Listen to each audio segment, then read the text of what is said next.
ब्रेकनंतर घेऊयात बातम्यांचा सुपरफास्ट आढावा।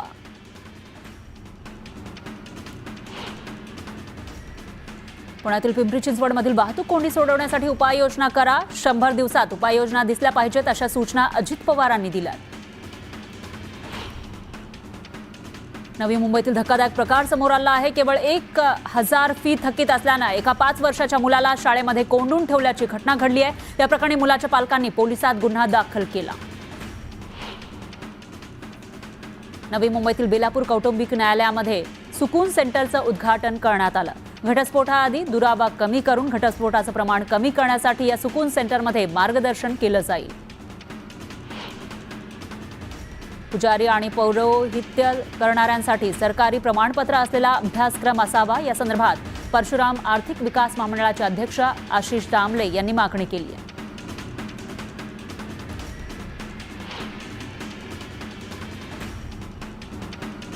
पीएनजी ज्वेलर्स तर्फे दगडूशेठ गणपतीच्या चरणी 1 किलोचा कमळ हार अर्पण करण्यात आला आहे। या हाराची किंमत 1,05,00,000 रुपये। कमळहार हा पवित्र कमळाच्या प्रेरणेतून साकारलेल्या सोन्याच्या दागिन्याचा उत्कृष्ट नमुना आहे।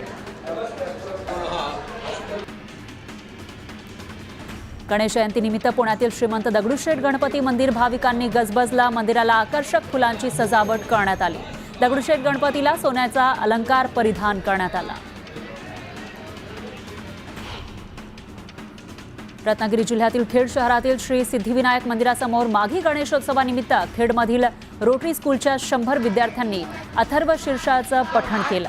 यावेळी अथर्व शीर्षाच्या पठणानं परिसर मंत्रमुग्ध झाला।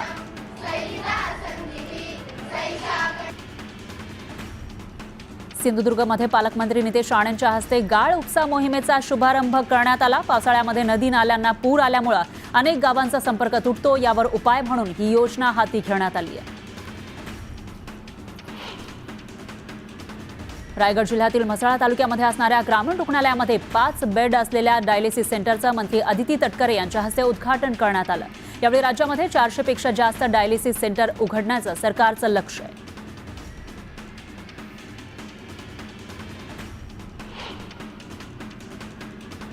तर आताच्या घडीच्या या सर्व महत्त्वाच्या बातम्या आपण बघितलेल्या आहेत। त्याचबरोबर आज बजेट सादर झालेला आहे, त्याच्यावर वेगवेगळ्या प्रतिक्रिया येत आहेत आणि बजेटचा तुम्हाला कशा पद्धतीने फायदा होणार याविषयीचे अपडेट सुद्धा आपण न्यूज 18 लोकमतच्या माध्यमातून घेणार आहोत। पुढच्या तासाभरासाठी तुमच्या सोबत असेल माझी सहकारी सुवर्णा। धन्यवाद। आपण पुढच्या बुलेटिनकडे लगेचच वळूया। सुरुवात हेडलाईन्स। हेडलाईन्स प्रायोजक राजयोग पेंट्स, आनंद तुमचा, रंग आमचा।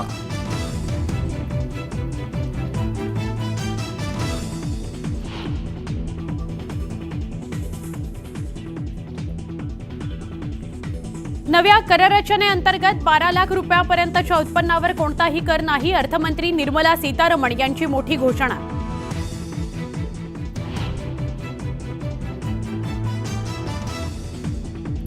देशातील सर्वसामान्यांचा खिसा भरणारा अर्थसंकल्प। अर्थसंकल्पात शेतकरी, महिला, तरुणांसाठी अनेक घोषणा। पंतप्रधान नरेंद्र मोदींकडून अर्थसंकल्पाचं कौतुक।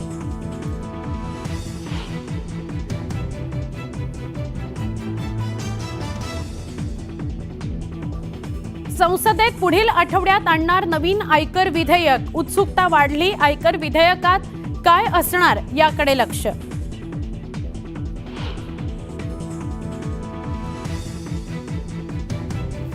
केंद्र सरकारकडून शेतकऱ्यांना गिफ्ट। किसान क्रेडिट कार्डची मर्यादा वाढवली। कार्डची मर्यादा 3 लाखांहून आता 5 लाख रुपये।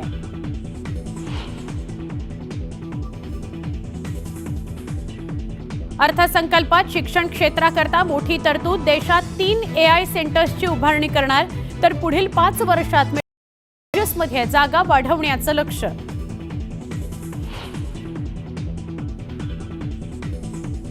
मागास वर्गातील महिलांसाठी नवी योजना राबवणार। 5 लाख महिलांना लाभ मिळू शकेल।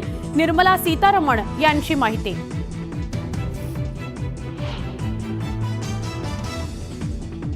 व्हिसासाठीचे नियम होणार सोपे। भारतात उपचार घेऊ इच्छिणाऱ्यांना सहज व्हिसा मिळणार। संसदेत अर्थमंत्र्यांची घोषणा।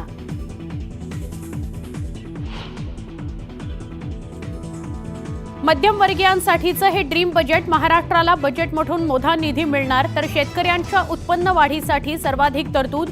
मुख्यमंत्री देवेंद्र फडणवीस यांच्याकडून मोदींचं कौतुक.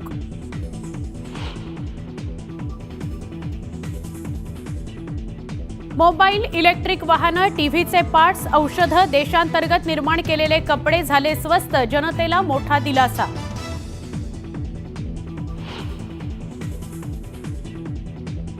मार्च महिन्याच्या पहिल्या किंवा दुसऱ्या आठवड्यात राज्याचं बजेट सादर होणार. अजित पवार यांचं स्पष्टीकरण.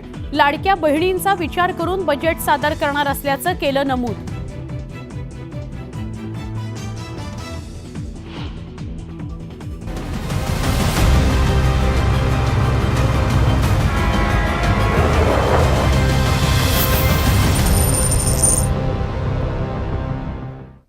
नमस्कार, मी सुवर्णा. बुलेटिनमध्ये आपल्या सगळ्यांचं स्वागत. केंद्रीय अर्थमंत्री निर्मला सीतारामन यांनी आज अर्थसंकल्पामधून मध्यमवर्गीय आणि नोकरदारांना दिलासा दिलेला आहे. आता नवीन कर प्रणालीत 12 लाखांपर्यंत आयकर लागणार नाही. नोकरदार वर्गाला हा मोठा दिलासा मानला जातोय.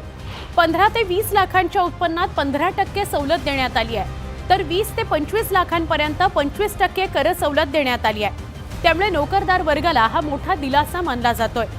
दरम्यान ज्येष्ठ नागरिकांकरता कर सवलत दुप्पट केली आहे. त्यांच्यासाठी व्याजदरावरील सवलत 50,000 रुपयांवरून 1 लाख रुपये करण्यात येते. TDS, TCS कमी होणार आहे.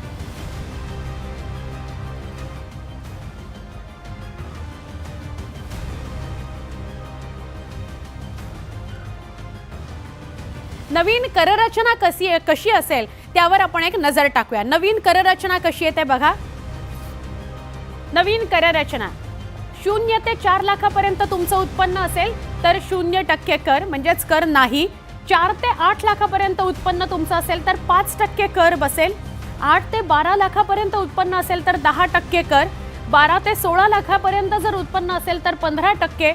16 ते 20 लाख उत्पन्न असेल तर 20%. 20 ते 24 लाख उत्पन्न असेल तर 25% आणि 24 लाखापेक्षा वार्षिक जर तुमचं अधिक उत्पन्न असेल तर 30%. अशी ही नवीन कररचना.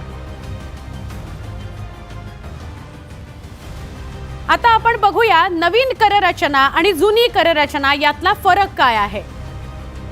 ही जुनी कर प्रणाली, ही नवीन कर प्रणाली. जुनी जी कर प्रणाली आहे त्यामध्ये 3 लाखापर्यंत 0%, तर इकडे पण तेवढंच आहे.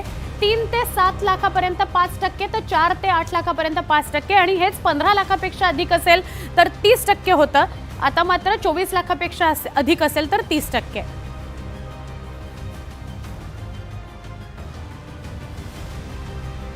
नवीन कररचनेमुळे कसा फायदा होणार त्यावर सुद्धा आपण नजर टाकूया. नवीन कररचना, नव्या कररचनेमुळे काय फायदा होईल.